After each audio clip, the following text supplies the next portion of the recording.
Hello, everyone. Merry Christmas. Ho, ho, ho. Do I sound real? By the way,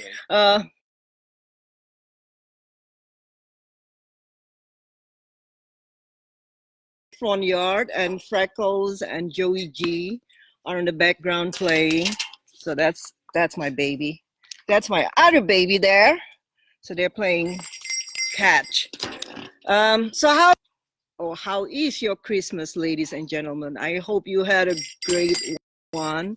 We had a very low-key Christmas this year. Nobody else, just the three of us. And today was so chilly too. Oh my God, we had a hail in California because it was so cold. Thank you for being here.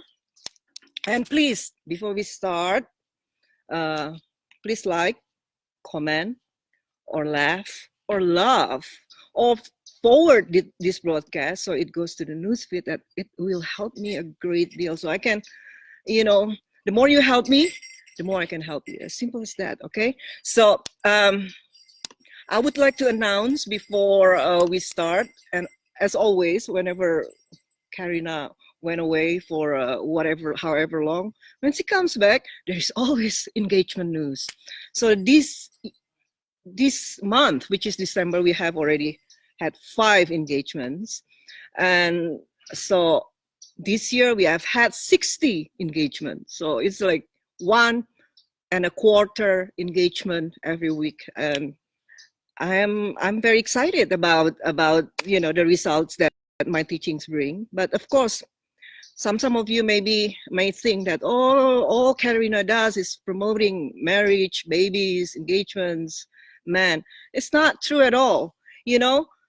So long you are happier with your life, you're more at peace with yourself, you already are my success story. So you don't need to get engaged or get married or even be in a relationship to be my success story.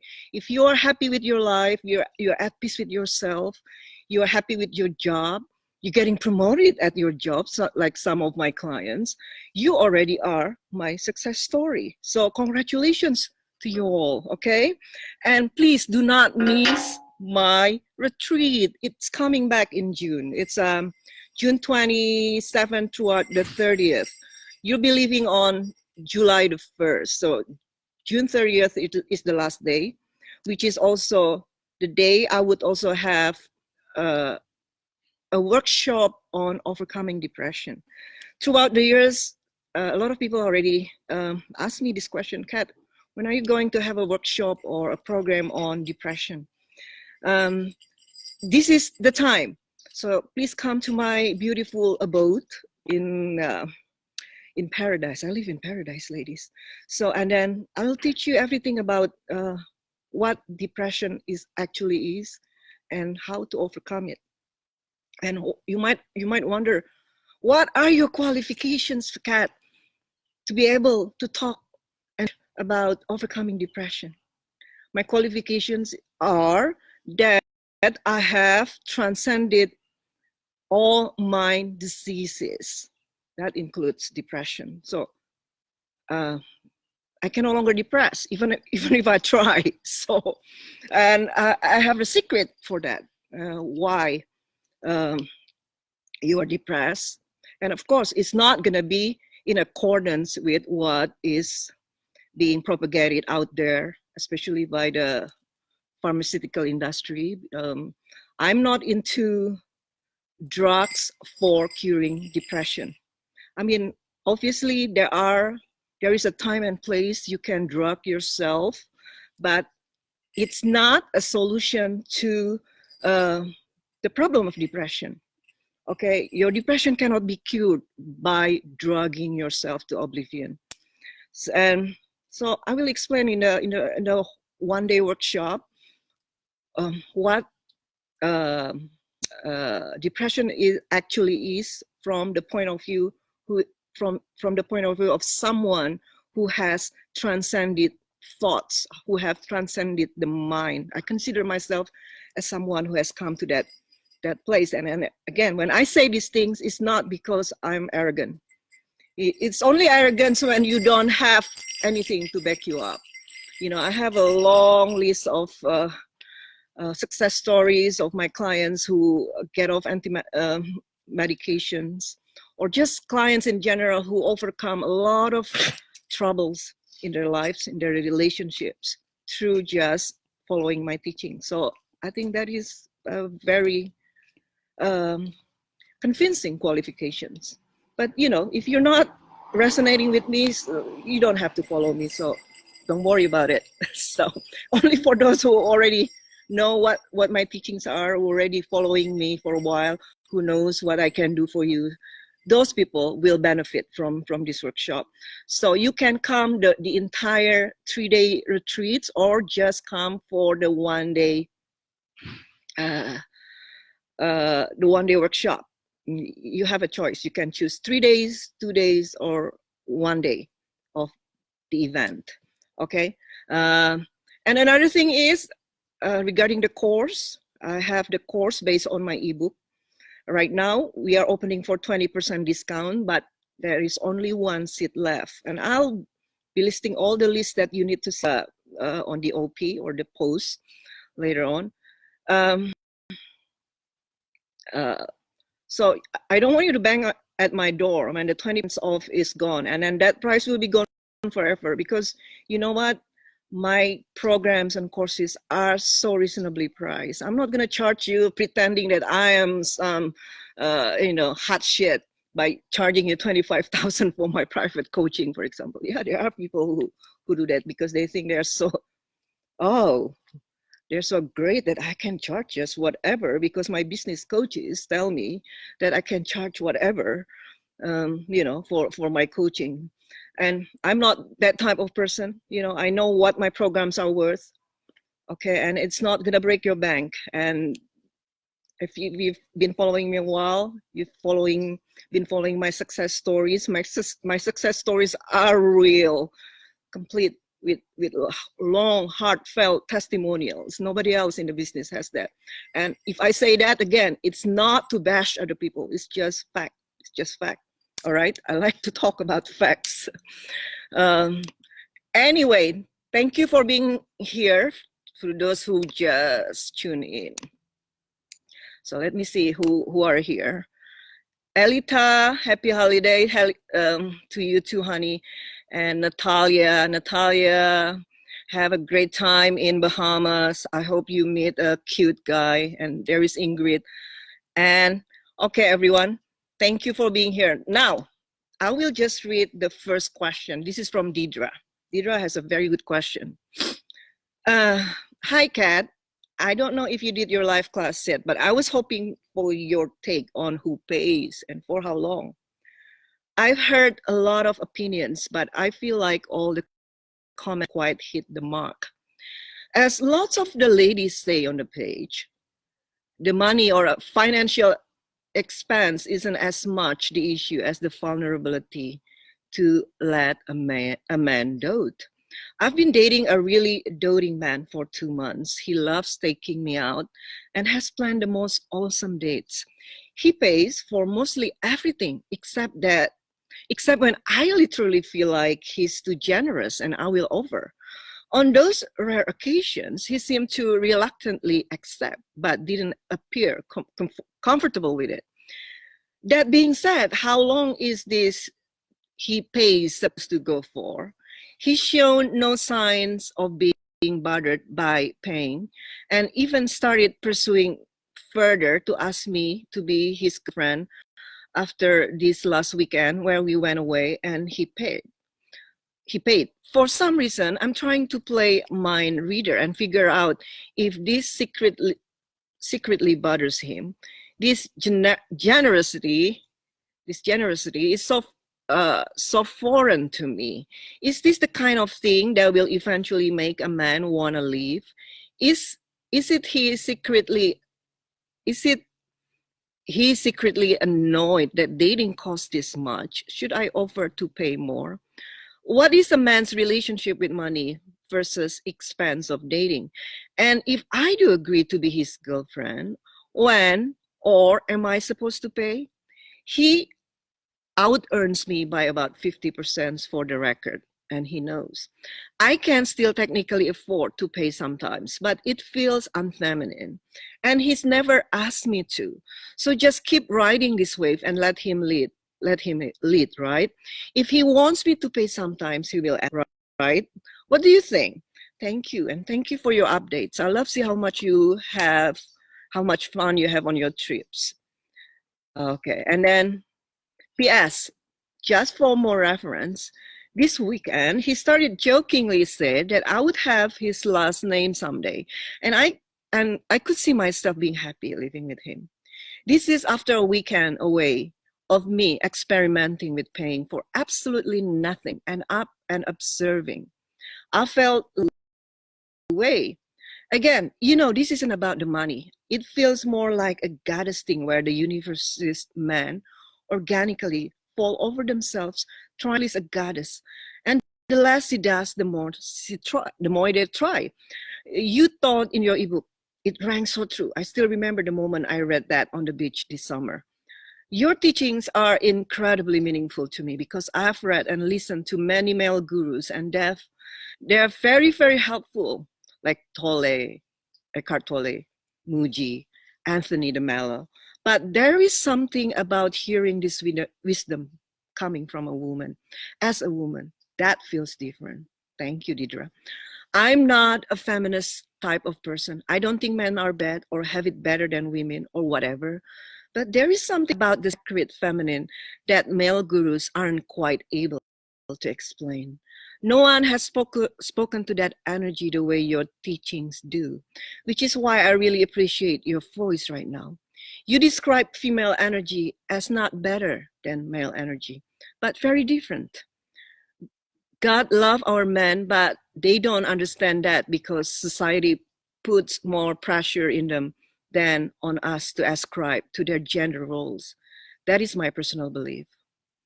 Anyhow, thank you, and thank you for any of your thoughts. All right, Deidre.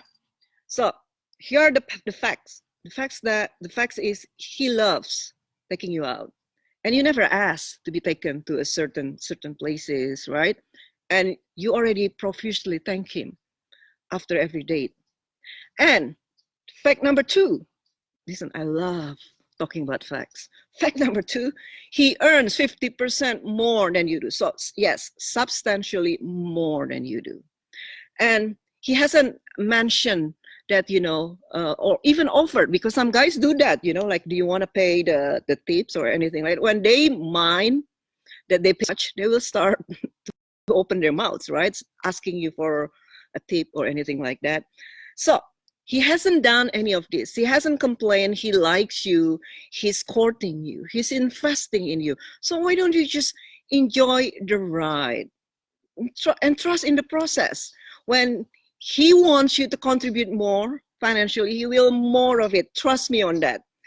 Guys these days, they don't hold back when they need financial support from their women. So right now, you're not in that stage yet. You are still probably new. Let him invest in you. In the beginning, as always, it works for the best when you let a guy invest in you, okay? And your role as a woman is just to thank him every time he does every small thing for you. Say your thank you, and then appreciate him. Tell, oh, you made my day. Thank you so much, right? And if he's consistently stepping up, maybe every 4 or 5 dates, you could cook him something. Or yes, I'm not very strict about this paying thing. So after 4 dates, maybe if you feel that you need to contribute because you don't feel good anymore about that, just say, hey, I would like to take you somewhere and it will be on me. So yeah, you're allowed to do that. Do it for maybe every 4 or 5 dates, okay? But if the dates come by very rarely, he doesn't really like step up that much to begin with, or maybe he sees you every month, or every few weeks, then just let him invest in you. The more he invests, the more he'll find you attractive. The more he feel invested.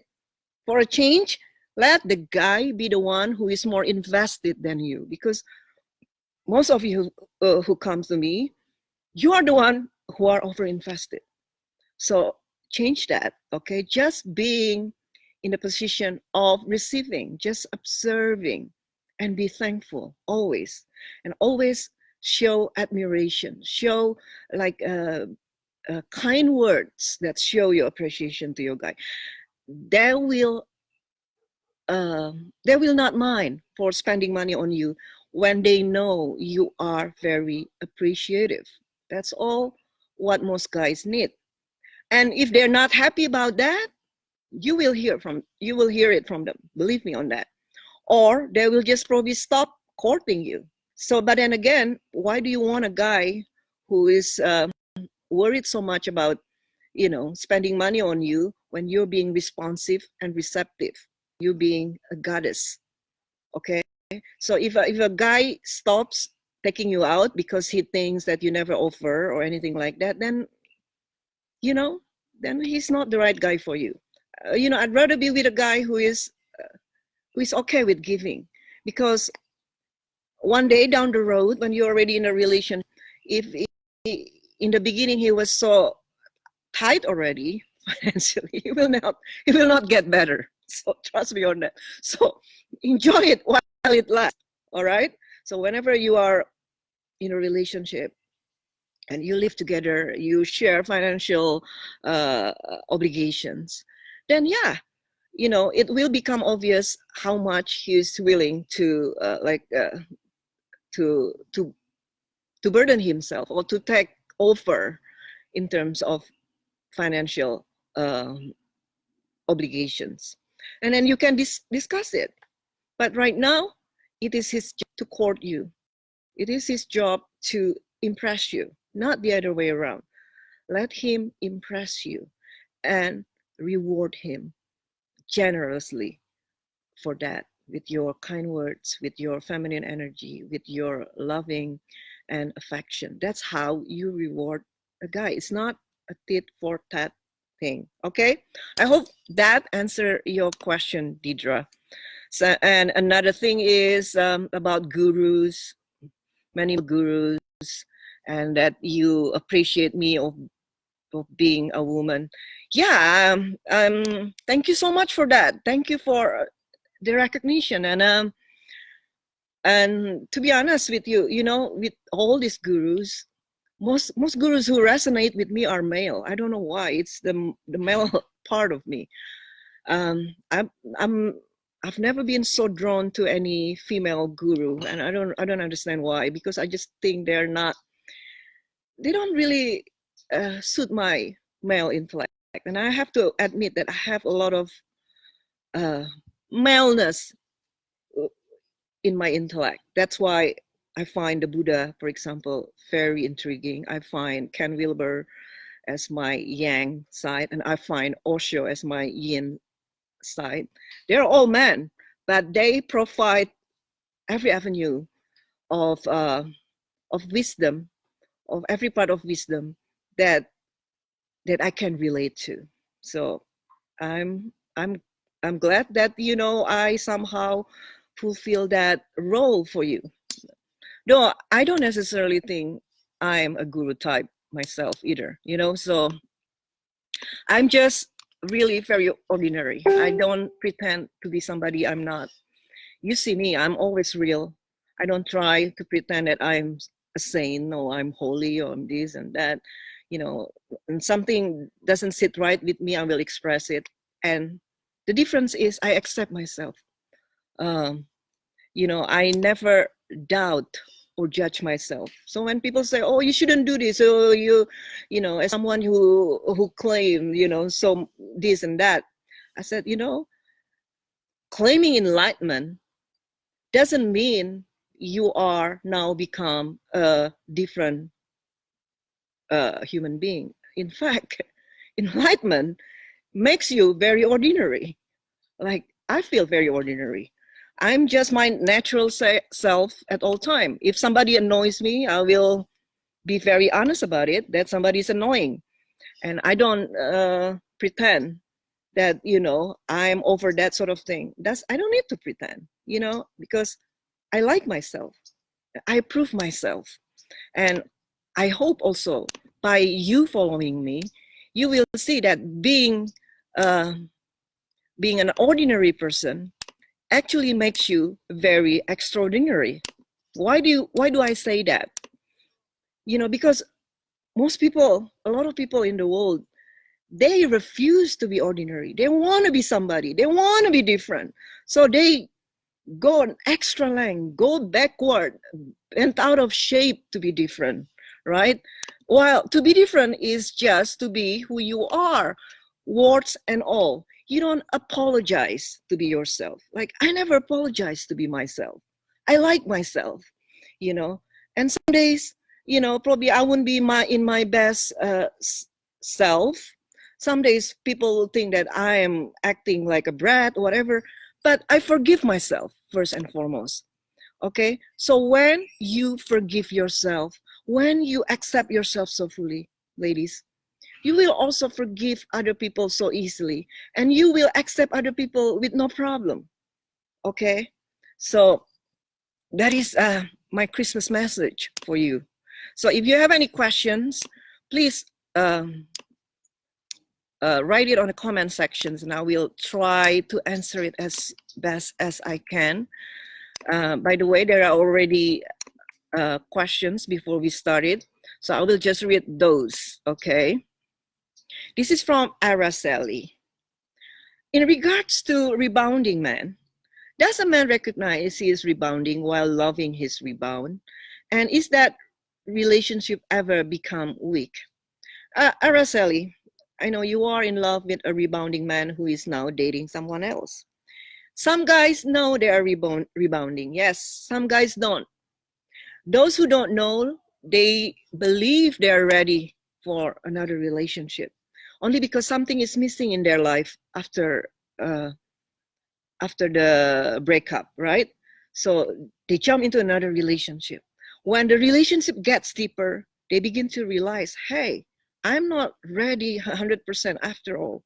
I'm not ready to fulfill all the expectations that a man in relationship need to meet. So that is when usually guys start to pull away from you. Okay, some of the rebounding men know full well from the very beginning they're not ready. So yeah, they will tell you right away, I'm not ready for anything serious. I just got out of a relationship, or I just divorced my wife. I want to enjoy single life more. So to answer you, and is that relationship ever become weak? Yes, of course. When someone is not ready to go deeper, sooner or later, they will fall apart. The relationship will drift apart. Okay, so what you need to do, Araceli, right now, other than really take that one seat left for the course because you need it for 20% off. Also for you just to accept reality as it is. This guy that you are in love with for whatever reason is probably not going to be the one for you, at least right now. Not just that he just got divorced or whatever. He's also dating another woman, probably more seriously than he's dating you. And you haven't heard from him, so why is it so hard to let him go? Okay, all of you who come to me, your problem is basically one thing and one thing only: your attachment to a man, your attachment to an idea of an outcome of a relationship. Okay, so because of your attachment, you muddy the water so much. You make a situation that is actually pretty clear cut much more complicated than it has to be. Okay, so please, if you have to learn something about my teaching, it's about how not to get attached. Not getting attached to an idea of a man, not getting attached to an idea of a relationship, not getting attached to an idea of being in love. Okay, because all of them will create a bind in your life that you will find very hard to get away from. All right. So I hope that answered your question, sweetie. So let's see the other. This is from Kama. Pat, what is the difference between softening boundaries or honey and accepting breadcrumbs, especially about how to react when a man returns after no contact? Kama, this is I received so many questions about this, okay? Because other coaches always tell you to erect boundaries. Oh, you need higher and thicker boundaries. And Kat, on the other hand, say soften your boundaries. Okay, he's not your boyfriend, so he can do whatever he likes. Don't make a man obligated to come to you, to give to you, to be something to you, because that's not how it works. If he's not stepping up the way you want him to be, rotate his ass. That's all you need to do. So he can do whatever he wants. You can do whatever you want, right? What is good for the goose is good for the gander, right? So that is the difference. So accepting breadcrumbs is when you make a guy the one before he's making you his one. So a lot of you refuse. I can date one man at a time. It's just not me. And as a result, you are just clutching and latching and clinging onto this guy as if he's got gifts to women. And with that, you lose your dignity. You lose yourself in the process. And it doesn't help you one bit to make him truly your one, because now he is turned off by your over-eagerness. He's turned off by your over-investment. Okay? So, if he's not your boyfriend, of course, he's just going to give whatever he wants to give. Even boyfriends do that too. So your job is not to tell him what to do. Your job is to observe and adjust. Meaning, if it's not good enough for you, then don't be exclusive with a guy like that. Really, just as simple as that. Okay? You don't need so much drama by telling him, oh, I am someone with boundaries. I don't accept breadcrumbs. You show it with your energy. You show it with your actions. That's what cat goddesses do. No drama needed ever. Okay? So, now from Almazan, when is the right time to move on, even if you still want a guy? Because I notice sometimes women use no contact to get a guy back, but he never returns. Is there a specific time frame for waiting? Thanks, Kat. Almazan, honey, there is no such thing as waiting in Kat's vocabulary. Cat's goddesses don't wait for a guy. Cat's goddesses just live their life to the fullest, regardless of what guys they do. If they want to come to you and propose or take you out or do anything, they can, right? So your job is just to observe with eyes and ears wide open. That's all you need to do. Okay, so let's say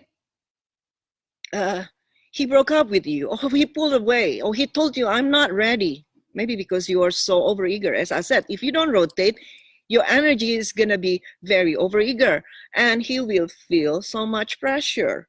So what you need to do when a guy pulls away or says that he's not ready, you just have to fire up your rotation.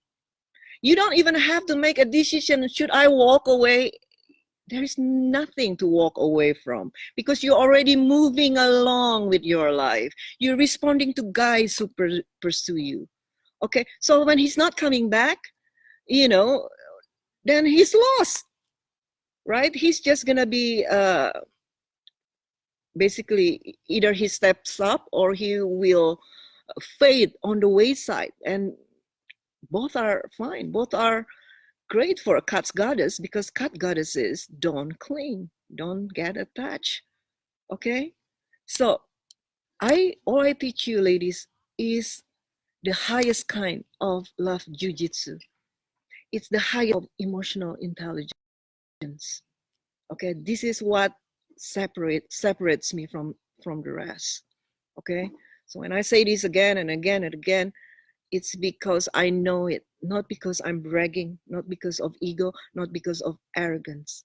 I know it, I live it, and I've helped so many women traverse the same path that I do, being adored, being loved by their guys, in whatever form that it may take. To many of my clients, it takes a wedding, a proposal, a marriage. To some others, it takes living together, right? Even I'm not married, and I don't need marriage. I have been married. But if that is something you want, ladies, I'm very supportive of you. When I was younger, I thought I wanted to get married too. But after I got married, I realized it didn't do much anything for me emotionally or spiritually. So anyway, Freckles. The neighbor dogs are barking, so now Freckles is also responding. All right, let's see. I hope that answered your question, Almazan, right? So let's see other question here. This is from Vanessa. Can an EUM become emotionally eventually die, and you have to move on? How to make him emotionally available? Vanessa, all my coaching practice hinges on that pretty much concept or reality of guys who want to take it slow, guys who are not ready, or what is being labeled as EUM out there, or emotionally unavailable man. Please check my previous video on the very subject. Is he really emotionally unavailable, or are you too masculine, or are you too pushy, or are you luring with vinegar? Because the answer is going to reveal a lot of things that are your blind spot. Okay, most women, though, according to my experience in the niche, right, most women cause this emotional unavailability by being so masculine, being pushy, leaning forward so much, chasing, pursuing, bringing the talk, you name it. That is why these guys are emotionally unavailable. It's not that they are emotionally unavailable. They are just turned off by your go-getting energy. So change your energy, and then the guys, your EUM, will follow suit, will adjust to your position. And please get my ebook and sign up for the one seat left for 20% off for the course based on my ebook. He's really that into you. He's just not ready. Okay, Vanessa? And you will have 20 hours live coaching while being mentored and guided by the hand by one of my fabulous new coaches that I train myself. Don't believe in my knockoffs. There are a lot of knockoffs this day who copy my style, copy my teachings. And I've been saying it a lot about it unapologetically. So those who think that, I have to shut up about it, I'm sorry. I am my own person. And as I said, I never apologize for being who I am. I like myself. I approve myself. I know who I am. Okay? All right. Let's see other questions.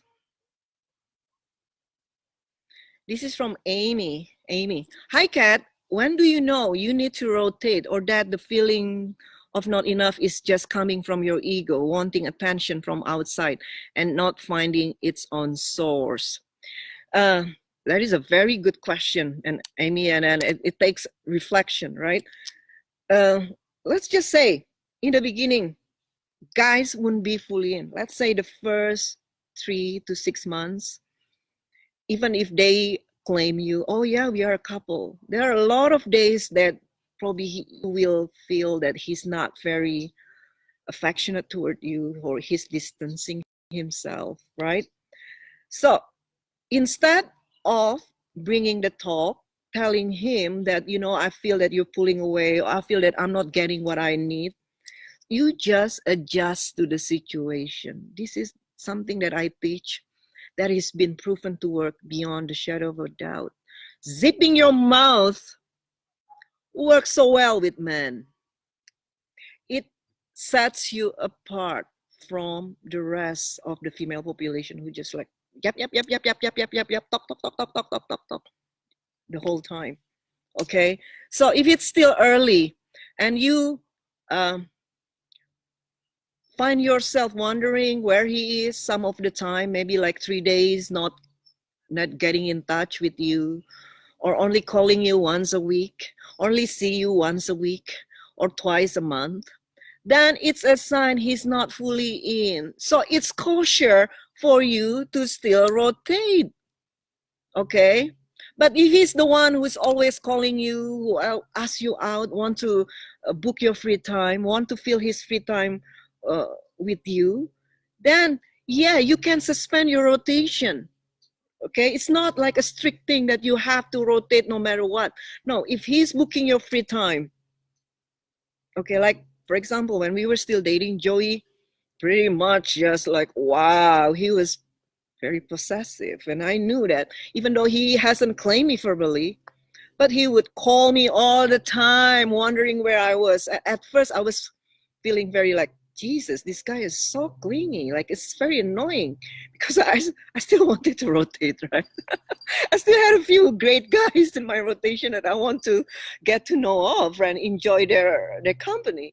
But I couldn't anymore, because he would pursue so hard, and it would leave no room for me at all to meet other guys, to talk to other guys. So in the end, you know what? In the end, because I already felt like for him, I decided that I give up my rotation to give him a chance. And here we are, 6 years later. It was a right decision. So, Amy, okay, when you know you have leaned back and you still feel that the frequency of contact is not enough, the frequency of meetups is not enough for you, yes, just keep rotating. Don't feel guilty about it. And most likely, he is also rotating. Guys, it comes so naturally with guys, and they don't feel guilty about it. All right? Guys, they're very selfish in that way, but also wise at the same time, because they know, when they are truly committed to a woman, he wouldn't be able to sleep with other women, wouldn't be able to do all these things that he still wants to do, right? So they know they're expected to be loyal.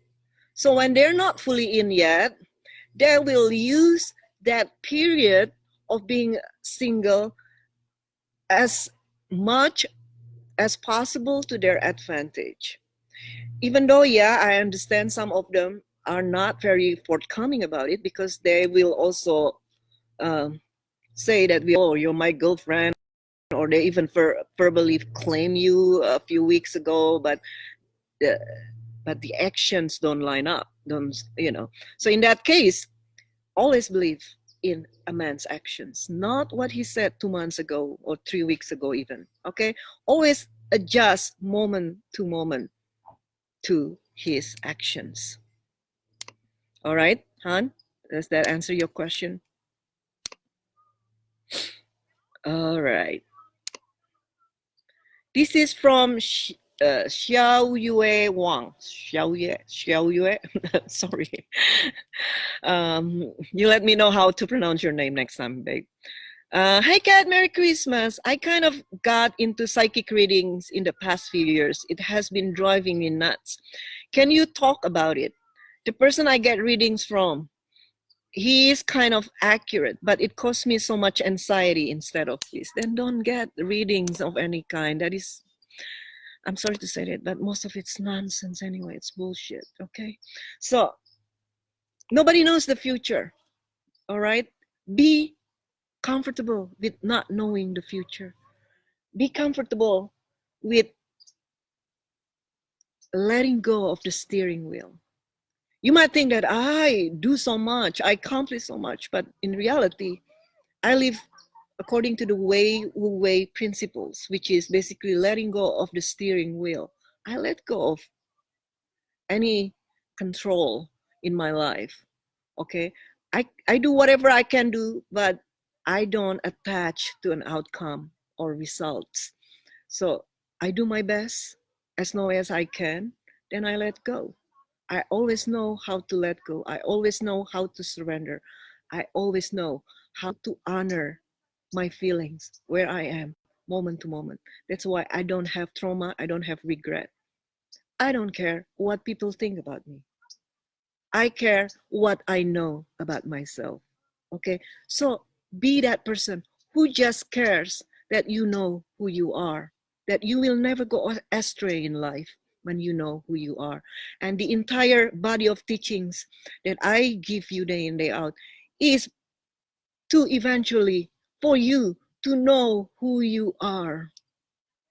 Okay, that is what enlightenment is, to know who you are. You're not what you think you are. You are what you know who you are. Do you know the difference? So when I think myself this, no, I don't think about myself. This is how I am right here, right now. I present it right here, right now. But I don't have a very fixed concept of who I am.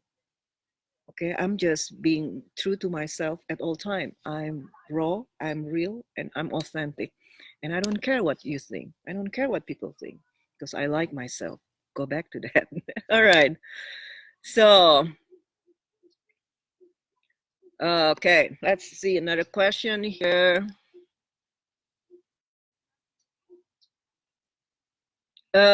This is from Mersa. This is a very good question. And I also noticed that a lot of people use the word ego in not so accurate way, right? So how do I distinguish myself from my ego? So first of all, we have to define the ego first. There are so many ways, of course, to define the ego, but when I use the word ego, that is very specific. Ego, to me, okay, is the movement in your awareness or in your mental space toward an object of attachment or desire, or away from aversion of object of displeasure.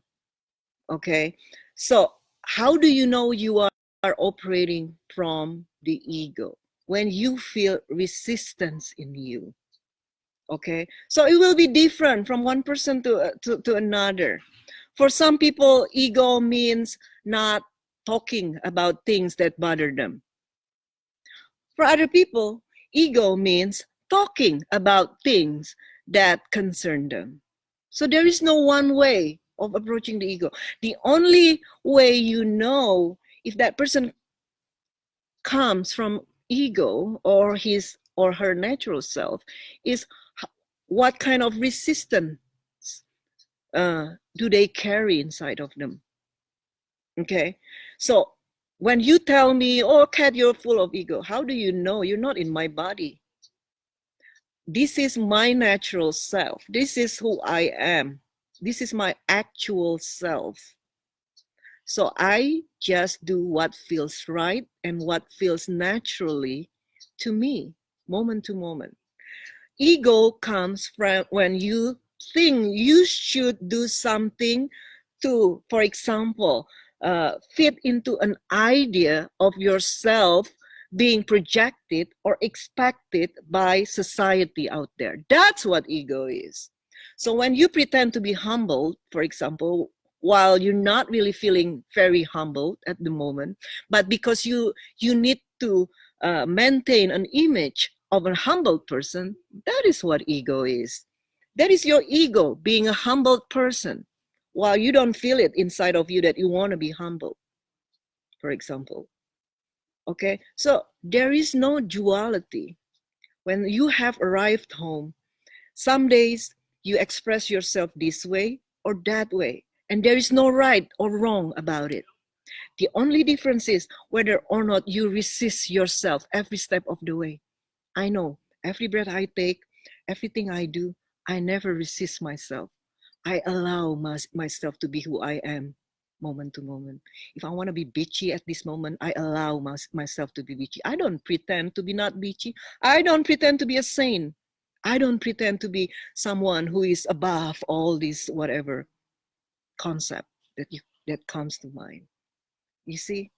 So I don't try to fit into an idea of or an expectation of that people project onto me, because I have no more idea about myself.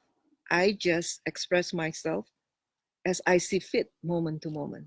No regret, no doubting myself, no self-judgment. Okay, that is what I teach.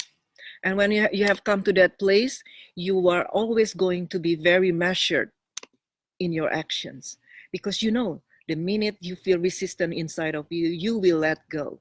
It's not worth it. It's not worth the peace of mind, okay, that I have to give up for pursuing something, for example. So whenever something has become, the cost of it exceeds the benefits, I let go. I know when to let go. You don't have to tell me when to let go. I know how to let go. Okay. And when to let go. That is also very important. I let go when it becomes obvious. It creates resistance in me. But if it's not creating any resistance in me because it feels right, because it feels natural, then I keep doing what I. That is how I operate in my life, ladies. All right. I hope that answered your question, Mersa. So next time you question yourself, is this ego or not ego? How do you feel inside of you? Do you feel a lot of things? You know, and check with yourself, where does the resistance come from? Does the resistance come from because you think you need to succumb to societal pressure or peer pressure? Because you think you need to be a certain way to fit into an idea of yourself. Ask yourself that. When the answer yes, because I want people to like me, yes, that is an ego. I want people to think I'm humble. That is an ego. I want people to think that I'm agreeable. That's an ego. Okay, because that's not who you naturally are. All right.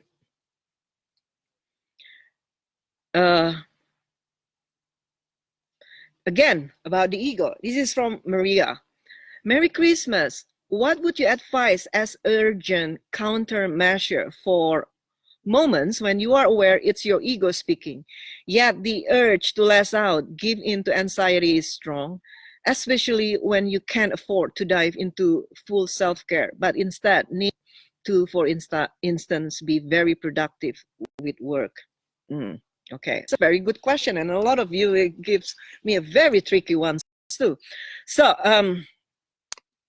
so this is the key. So you're feeling very anxious, right? And you need to lash out. Okay, first of all, take a deep breath, because it's true. Sometimes people who are prone to anxiety, that they will become very reactive, right? But someone like me, I know I'm not reactive. I'm very rarely anxious. So when I feel I want to lash out, I just do it, because I'm using the quota, so to speak, for me to be crazy. Because I don't believe in repression either. If I'm 99% of the time always joyful and happy and at peace, I reserve the right to be crazy in that 1%. You can ask Joe. Joe knows that, I'm a very easygoing, very agreeable person. But when I don't like something, I don't hold back. He will hear it from me, and I just express myself very matter-of-factly with him. No problem whatsoever, because I am 99.99% very reasonable, and he knows it. He respects me. So be a respectable human being, meaning that be very reasonable, be very grounded. So when you do lash out, when you do express your displeasure about something, people will listen to you, because most of the time you have proven yourself to be someone who is worthy of respect. So just as simple as that. That's all I teach. Okay, Maria? So ask yourself, how often do you go through this anxiety and the need to control, the need to lash out? If it's quite often, that means you need the inner work. So hop on my journey inward. I will add the link later under your question, or also on the OP, or original post. It's getting really chilly in here. So I will just answer a few questions, ladies, more. Oh my God. Let's see, what other questions do we have? All right. This is from Jessica. Oh. What are other benefits of walking away? And do men notice when your actions have spoken louder, mistaking kindness for weakness than your words? And do men notice when your actions have spoken louder than your words? Of course they do notice. In fact, they only notice actions. They really don't care about what you say, unless, again, of course, you have earned it. Like me in my relationship, when I say something, Joey does listen. And it does affect him. Like when I sound critical of him, he does want to better himself. He does want to change for me, and again, it comes from respect, because he really respects me. And he sees how reasonable I am most of the time. So when I do say something, he does listen, and he wants to be better for me. So you have to earn it first. You have to be the very person you want your partner to become. If you're already that person, you can do whatever you want with your partner, and they will still love you to death. Okay? So when you're walking away, Jessica, because you truly believe, not truly believe, you truly know that the relationship has run its course. The relationship has run out its benefits for you. So the cost of the relationship far exceeds the benefits that you get from it. Then yeah, of course you're gonna walk away naturally, without a fanfare, without saying much of anything, just walk away. And of course he will notice, because you know what, you do it with so much dignity, with not so much verbal announcement of any kind. You just walk away. And women like that, men always want to come back to. All right? Okay. So let's see.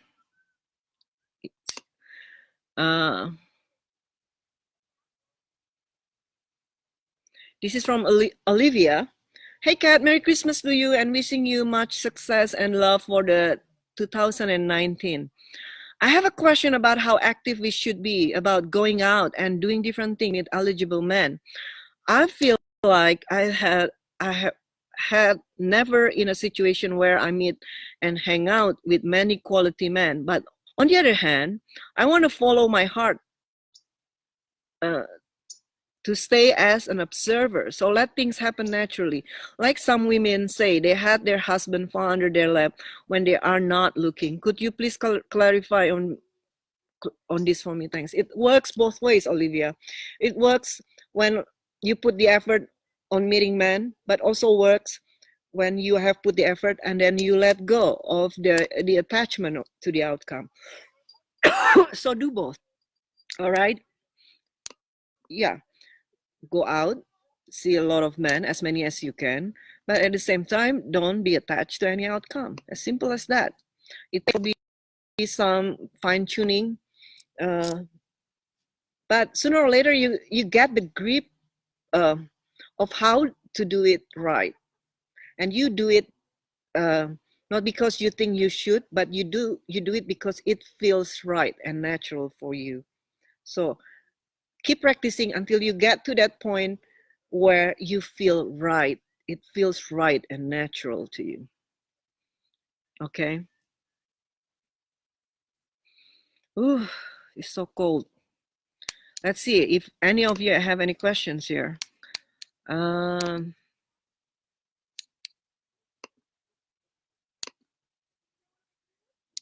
This is from Alifanat, how the my sister who is separated with her husband got 3 children, who is also a member of the group, doing inner work, practicing being soft feminine, getting pregnant with her main guy. The guy was 10 years younger than her. And he was very supportive. And when he introduced my sister to his parents, it was okay. But all of a sudden, the guy disappeared. The guy, according to my sister, is a mama's boy. My sister was very hurt. It was all of a sudden. So she assumed that her parents knew that she is still married and just separated, and they don't want their son for her. I'm so sorry about your sister's situation, Alivana. And it's not my position to tell your sister what to do with the baby, but whatever her decision is, I really hope it's best. So yeah, I know the repercussion of having sex, so I will very cautiously warn you, ladies, when you know that you can easily get pregnant, and when you know that you are in your fertile years or productive years, always protect yourself, pills, or take any precautions so you don't fall pregnant, because it it's going to be very complicated to deal with an EUM or a guy who is not ready with a baby also on board. Okay, so what she needs to do is to realize maybe they are very new. She's not even divorced yet. Okay, and he's probably having cold feet. He's not fully in emotionally. Of course, there is a large possibility that he will pull away from all this. So do whatever she needs to do to mitigate the situations. Okay, and I said I cannot tell you to whatever. I won't even say it because it's a very sensitive subject. But I truly feel sorry about her situation, and send my love to her, please. Okay. This is from Alita. I love what you said about letting go of control, Kat. Yes, Alita. And it's a great place to be not so controlling. And from Deidra, Kat's next video could be close your mouths. Do get fat. Proven time and again. Keeping quiet has yielded the most surprising results and resolutions to problems without doing anything. Ultimate way wu way. It keeps surprising me. Thank you, Deidra. Of course. I know what works. And all the results that I have provided, there are real results already, not just like claims some people do. Some of my copycats do. They make up this engagement tally just because they are copying me. My engagement tally is super real. Okay, and I can prove it to you too.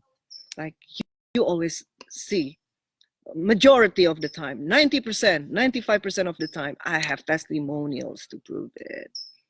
Some are probably not that don't want to tell their stories, and that's fine. That's fine with me. They want to remain anonymous, but I'm so lucky that the vast majority are so generous telling me their stories, and I'm grateful. I'm very blessed. Never one day pass, ladies, I don't feel grateful about what I have in life, about the support and the love that you all give me every single day. I will never take you guys for granted like that. You know, some of you pay for my programs, a lot of you don't. I treat you all the same. You know, I appreciate you all just the same. Okay, if you don't want to spend and then but you benefit from my free classes, free teaching, hey, why not? But at the same time, yeah, you also understand that I need to live. Yeah, I need to live. I need to survive. So I need to make money. So there's no duality in me, you know, like I feel guilty to make money out of you, for example. No, I don't feel guilty. I'm very, I'm very real. I'm very real. Okay. Yola, Merry Christmas all the way from Australia. Merry Christmas, Yola, and thank you for being here. All right, let's see. I will answer probably one last question because it's getting chilly. All right, see what.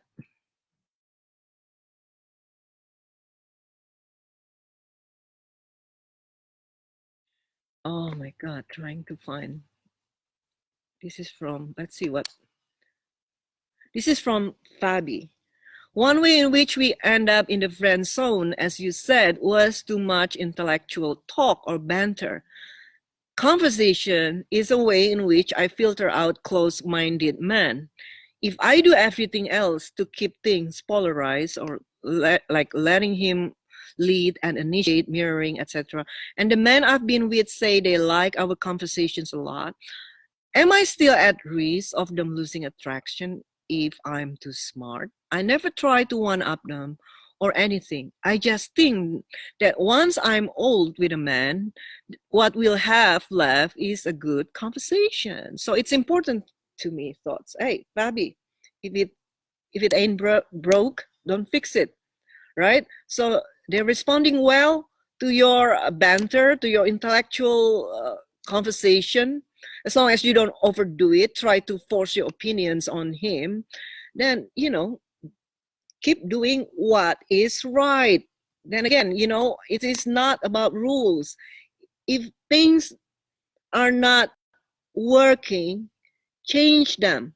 But if it ain't broke, don't fix it. That is my only uh, uh, that is my only advice really in relationship and in life. Just keep doing things that work for you. But if they don't work, be open-minded, surrender to the fact that they don't work, then change your approach.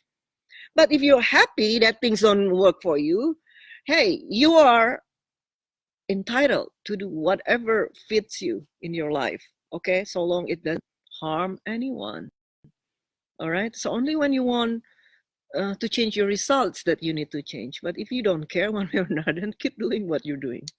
I'm offering you a solution to all your problems. But if you think that you don't need to change because you're happy either way, I am a supporter of all kinds of happiness. If you're happy single, by the way, you know, uh, by all means, be single. If you're happy in a relationship, by always be in a relationship. If you're happy being married, yeah, I will help you to get there. You know, the fastest and most healthiest way to get to where you want. Whatever it is, I support you. All right? And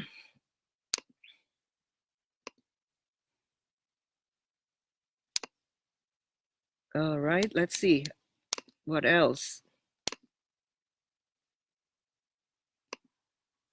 And also from Fabi here. Also, on a side note, is there a benefit in talking about you moving on? There is a part in the book where it says you could tell him you're not on the same page, walk away and mean it.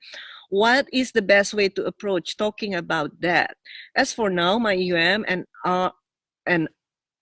I aren't ready for relationship, but I know that will change for me. I don't like to fade or ghost. Worry about that, honey, when the time comes. Okay. Um, Did I say anything to my EUM?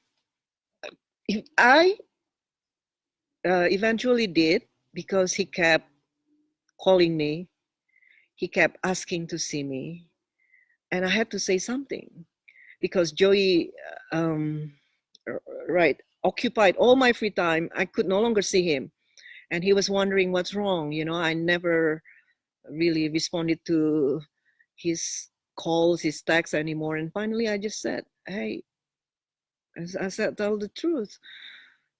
There is another guy," I said, "that who wants to be serious with me, and I like you, I love you, but I'm ready for something more." So basically, I asked him, you know, what do you think of it? You know what? So when the time comes, when and the subject needs to come up, it will come up naturally. So don't premeditate on it. Don't anticipate it. Okay, don't worry about it right now. And a lot of times, if he doesn't ask, why do you have to worry about telling him? What, for a reaction? Yeah, if he asks, maybe, right? If he doesn't, then just move on to the next guy. All right. So anyway, ladies, it's getting dark already. Thank you so much for being here this Christmas Day, chilly Christmas Day, and I'll see you again. Sometimes will be in a year. Oh my God, it will be 2019. Uh, this is from Elena. Warm, loving hug from Toronto, Canada. Hi, Elena. Thank you, and warm, loving hug back to you on and all Toronto fans. All right, everyone. Thank you for being here. I'll see you again in the new year. Merry Christmas and Happy New Year. Bye-bye.